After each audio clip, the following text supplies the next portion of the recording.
let's have a look at this paper. I'll be solving the physics part for you all so that you all understand whether you win this battle or whether you have struggled in this battle. Yeah, so here goes the first question. The question says, if a lens and a spherical mirror both have a focal length of minus 15 centimeter. Now please understand, we are talking about the focal length which is negative. Now let's play with the basics. We know that for a concave mirror, we know that the focal length is on the left hand side. That's why the focal length is negative for a concave mirror. Whereas for a convex mirror, the focal length is nothing but positive. Same way for so let me make a note here, it's a convex mirror. Same way for a concave lens, the focal length is negative. Yeah, the focal length is negative. And for a convex lens, the focal length is positive. So what will be the answer, my dear students? A simple basic concept we need to play with. So the right answer is option A. So if you have marked that just by smartness, just by your basic, you have to play with this question. It's a basics what you have to focus on. So the right answer is both are concave mirror. So let's move ahead. The next question says, an optical device forms an erect image placed in front of it. If the size of the image is 1/2. Now let's understand few important terms here. The important term here is erect image. The next one is 1/2 of that of the object. Now let's understand which mirror or which lens will give me an erect image. I can say that plane mirror gives me an erect image. Concave mirror only in one case gives me an erect image, but the size of the image is much more bigger than the object, or it's almost equal to the object, right? So it cannot be a concave mirror, yes or no? When the object is placed between P and F, the image is obtained behind the mirror, which is enlarged. I hope you remember it. The next one, let's come to convex lens. Even in convex lens also the same concept. So in convex lens cannot be the answer. So let's eliminate, let's learn something called as the elimination technique. So I can eliminate these options. What is meaning? Option B and option C. We know that plane mirror, the height of the image is equal to the height of the object. So this cannot be the answer. So the right answer what we have is option B. Yes, so it's purely playing with smartness. That's it. We need to be smart in solving these questions. Let's move to the next question. That's question number 19. So question number 19 says, a student determines the focal length of a device A by focusing the image of a far away object on a screen placed on the opposite side. Now this is very, very important. The image is formed on the opposite side. So please understand this question. The question says a student determines the focal length of device A by focusing the image of far away object placed on the screen on the opposite side of the object, the device is. Can I take mirror into concept if I use my common sense? I cannot. So the mirror will cancel because in case of a concave mirror, the image is formed on the same side of the mirror. Yes or no? Yeah. Whereas in a convex mirror, what happens? There is a probability, but they have said that they are trying to find out the focal length. Please understand, they are trying to find out the focal length. In case of a convex mirror, where is the image formed? It is before the focal length. Yes or no? Can it be a concave lens? No, it cannot be a concave lens too. So the most appropriate answer is a convex lens where the image is formed at focus to. Yes or no? So that gives me the better and the best appropriate answer over here. So the right answer for 19th one is option C. Again, playing with the ray diagrams. That's the important concept here. You need to be clear with the ray diagrams. Let's move on to the next question.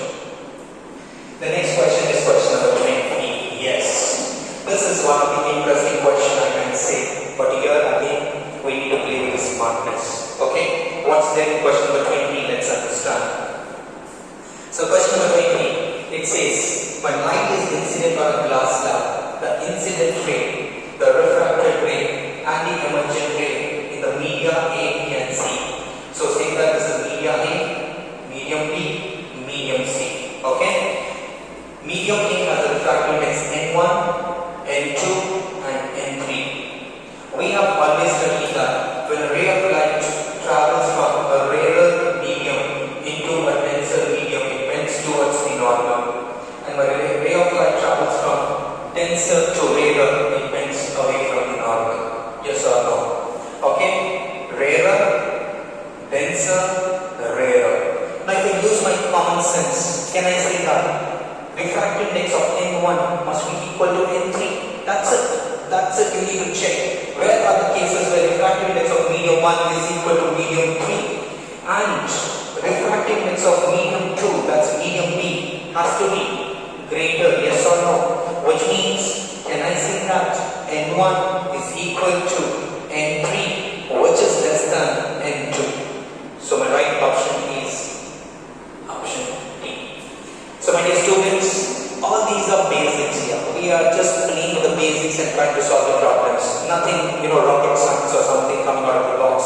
It's all playing with basic science, so which I'm showing you here. So we'll move on to the next question. I hope everybody is clear on this. So let's move on to the next question. That's question number 21. Question number 21 is again an interesting question. The image of a candle flame formed by a lens is obtained. So it's formed by a lens, is obtained on the screen, placed on the other side of the lens. It's placed on the other side of the lens. These words are very, very important. According to the new Cartesian sign convention, if the image is 3 times the size of the flame, the image is 3 times, means it's enlarged and it's formed on the other side of the lens. So which kind of answer or what kind of lens or what kind of magnification will it have? Let's play with it. So question number 21, let's understand what is the concept here. First of all, let's try to understand which kind of mirror it is. Let's try to eliminate the options. That's very important. The image is formed on the other side of the lens. So can it be a concave lens? No ways. It cannot be a concave lens. Let me eliminate option A and option B. That's gone. Now comes whether it's option C or option D. Now please understand the image is formed on the other side of the lens. It's a convex lens. When the image is formed on the other side of the lens, what happens to the image? What happens to the image? It's inverted, and if it is inverted and if it is real, the magnification has to be negative. Superb. So can I say that the right answer for question number 21 is option C? Just again playing with my common sense, nothing much. Yeah? So 21, the right answer will be option C. Let's move with the next question. That's question number 22. Question number 22 is a very simple, direct question where you need to be strong in your mathematics. Yeah, it's our game of mathematics. The power of combination of the lens, power of the formula is B is equal to P1 plus P2. So I can say 1 by F is equal to 1 by F1 plus 1 by F2. Yeah? The power of combination of lens in contact is 1 diopter. So when it's 1 diopter, can I say it's 1 by 100 is equal to 1 by F1 plus 1 by 20. So can I say that 1 by F1 is equal to 1 by 100 minus 1 by 20? So can I take LCM as 100 and write it as 1 minus 5? So can I get the answer minus 4 by 100? Or F is equal to, or you can say F1 is equal to 100 by 4 with a negative sign. And the right answer is minus 25 centimeter. So the right answer for question number 22 is option C. A simple formula, but mathematics is important. That's why I keep saying students that if you are good at maths, physics is very simple. Yeah? So a finite problem. Yeah? Let's move to the next question. That's question number 23. Yes. Question number 23 was again an interesting question where most of the students were confused by one term. The term was base. Yeah. Many students got confused in this question, but again, as I said, you have to play with common sense. When the ray of light passes through a glass prism, when the ray of light passes passes through a glass prism, what happens? So the ray of light passes through the glass prism, it gets refracted and again it bends here, yes or no? So in the first case also refraction is taking place, here also refraction is taking place. And in both the cases you can say that it is bending. It is bending towards the base, yes.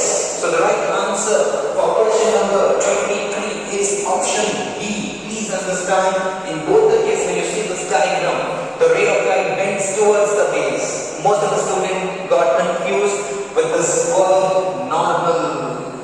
Students were confused with this term normal. Please understand, normal and base is something different terms, my dear students. The question asked was in terms of base. So right answer for this is option B. Let's move to the next question. Question number 24 is very simple and direct question. I think everyone who has attempted this question in your exam has got full marks here. The right answer, no astronaut, the sky on the moon appears dark because what happens there? The right answer, without wasting any time, let's mark that there is no atmosphere on the surface of the moon. That's why atmospheric refraction cannot take place, and that's why it appears dark. Yeah? So that's the right answer for question number 24. That's option B. I hope everybody is clear with us. Let's move ahead with the next question. Yes. Very interesting question. This is very interesting question where most of the students went wrong. Kerosene having higher refractive index is optically denser than water, although its mass density is less than that of water. True? Yes. A speed of light decides whether a medium is optically rarer or optically denser. An optically denser medium cannot possess greater mass density. Exactly, that's true. But is reason the explanation for assertion? No. So the right answer for this question is option B. That both assertion and reason is true, but reason is not the correct explanation for assertion. I hope you guys are clear. A nice question. As I said, few questions were bouncers. So this is one around there. Nice question, but maybe some of you have cracked this. Yeah? And if you have cracked this, you can pat your back. So let's move with the next one. That's question number 42. So question number 42 is again a good question. We have to understand here simple thing. You have to just understand very simple thing. First, let's try to eliminate the options. You can see that this ray of light is diverging. If the ray of light is diverging, can it be a convex mirror? Can it be a convex lens? Can it be a convex lens? It cannot be a convex lens. It has to be a concave lens. Okay? It has to be a concave lens. Again, that's common sense. Method of elimination. You eliminate two wrong options and the right one is remaining in front of you. Now, when you replace this diagram, you know that the image will be formed somewhere here. So what will be the right answer? The right answer is concave between O and Y. So let us have a quick recap. Study the diagram given below and identify the type of lens. X dash is the position of the point on the principal axis O dash where the image of the object AB appears to be formed. So the image will be formed here. Yeah, that's between O and Y. Yeah. Simple question. One main observation was the ray of light is diverging. And we know that in case of convex lens, the ray of light converges. Whereas in case of a concave lens, the ray of light diverges. So playing with smartness. Yeah. So 42, right answer is option B. 43, yes. This is the question. We are using pure smartness. Pure smartness. The question says, the image of an object is formed in front of a concave mirror. As I keep telling my students, always try to draw the diagram which makes things very simple. Now you can observe this. Okay, and the focal length is 15 centimeter. The focal length is 15 centimeter. If the focal length is 15 centimeter, can I say that radius of curvature is? And you get that answer. It's 30 centimeter. Okay, the distance between the object and the image is. Now, they have said very interestingly that the focal length is 15 centimeter and image is, that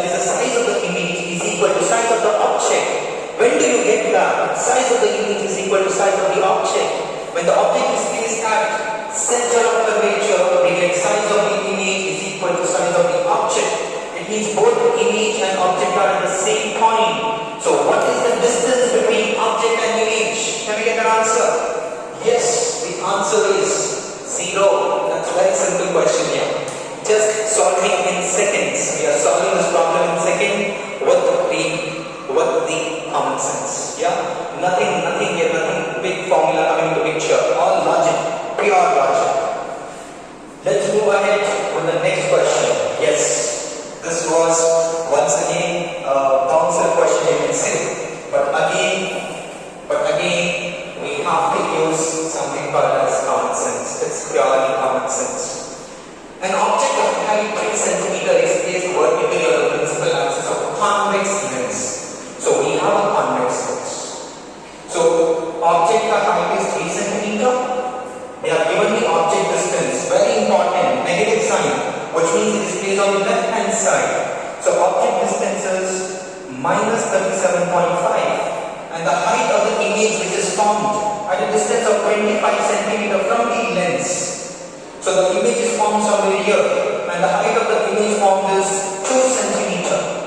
Now comes the question. The same object is placed vertically at 25 cm. Now the object is here. So can I say that the image has to be formed here? Yes or no? And if this is positive, please understand, if this is considered as positive, they have said that the same object is placed vertically at 25 cm from the lens. Now where is the image formed? Where will be the image formed? Where has to be the image formed? Can somebody give me an answer? Can somebody give me a logic here? What will happen? What will happen? The object is kept here. So it means the image will be formed here? Yes or no? The image will be formed somewhere here. And again it has to be an inverted image. Please understand. It is just the mirror concept. The object is in place here. The image will be formed here. Yes or no? Object distance is always negative. So the image will be, the object is always, see, of the distances measured from the pole is taken as negative. So the object is going in this direction. That's why this becomes negative. This has to be positive. So check the answer where B is positive. Positive. So can I eliminate these two options? So I have to just pick from option A or option C, elimination technique. And I said that the image has to be inverted, which means the right answer is option C. That's all. It's a mirror replica concept here. Okay, when you keep here, this is the concept. When you keep here, what happens? That's it. So the answer is plus 37.5 and H is minus 4.5. That's it. So the value of H is minus 4.5 cm. Again, playing with the common sense. Slightly difficult question, but common sense would have helped us to crack this. Okay, so let's move with that. So 44, the right answer is option C. So let's quickly move to the next question, that is 45. So 45 is very simple question. It's a basic pure theory question. The relation R is 2F is valid for both concave mirror but not convex. That's the wrong answer. Both convex mirror but not this one, wrong answer. Neither for concave, wrong answer. It is applied for both concave and convex mirror. Very simple and direct question. Let's move to the next question. That's question number 46. Yes. So 46, a lens has a power of plus 4 diopter. It's okay. We have already discussed power is positive for which lens. In the sense, focal length is positive for which kind of lens? Is it concave or convex? So for a convex lens, focal length is positive. Try to eliminate. Option B is eliminated. Yes or no? Option B and option D is directly eliminated. Why? Because it's concave. Now let's pick the answer from here. Power is equal to 1 by focal length. So focal length is 1 by power. That's nothing but 0.25 meter. That's it. So the right answer for 46 is option C. That's all, my dear students.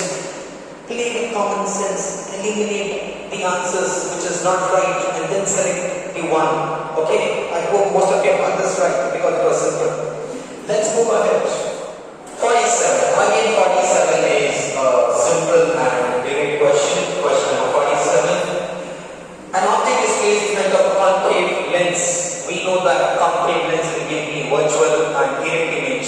So can I eliminate option B and option C? That's it. Is it option B or option D? Virtual, erect. But does the concave lens gives me Age 48. Oh, that's a cakewalk. It's a very simple question. The twinkling of stars is stated. Lovely. Atmospheric refraction. I'm sure most of you have given me this right answer. The right answer is atmospheric refraction. So let's move to the next question. That's the case study. The case study was one of the simplest questions which was asked in this paper. A simple case study question based from the concept of rainbow, which was asked, the chapter Human Eye and the Colorful World. A simple case study. Let's start. So when you see a rainbow, my dear students, see, this is day-to-day physics. When I see a rainbow, do I see the sun in front of me or behind me, to my right side or to my left side? The sun is always appearing behind. So right answer is, please understand, behind. Yes? Moving ahead to the next question. The phenomenon involved in the formation of rainbow are, please understand, the phenomenon is nothing but refraction, dispersion and internal reflection. Okay, this is a phenomenon. People who are studying the NCERT textbook thoroughly, in the diagram of rainbow formation, you will see these words: refraction, dispersion and internal reflection. Again, a direct question. Moving to the next question, that's question number 59. In the formation of a rainbow, the road of water droplets basically act like tiny prisms. Why? Because the scattering and dispersion phenomena is taking place. So they act like tiny prisms. The water droplets present during the formation of rainbow, they act like tiny prisms. And the last question of your physics part is, while entering a water droplet, the sunlight gets, please understand, the sunlight gets refracted and dispersed. The right answer for this is option no. So the right answer for 47 is option B. So that's the right answer for 47B. Again, the concept of ray diagrams, if you have studied properly, would have helped you to crack this question. And I'm sure most of you have got this right. So let's move with the next question, that is question number 3. So my dear students, that's all for the physics part. The paper was good enough to get maximum mark. I do agree that few questions were slightly tricky, but as I said, by slightly playing with the common sense, by slightly eliminating techniques, you could get to those answers. Hoping you are clear with all the questions and all the doubts you have. I hope you have enjoyed this video. Please do like this video, share it and do subscribe to our channel. Thank you so much and all the best.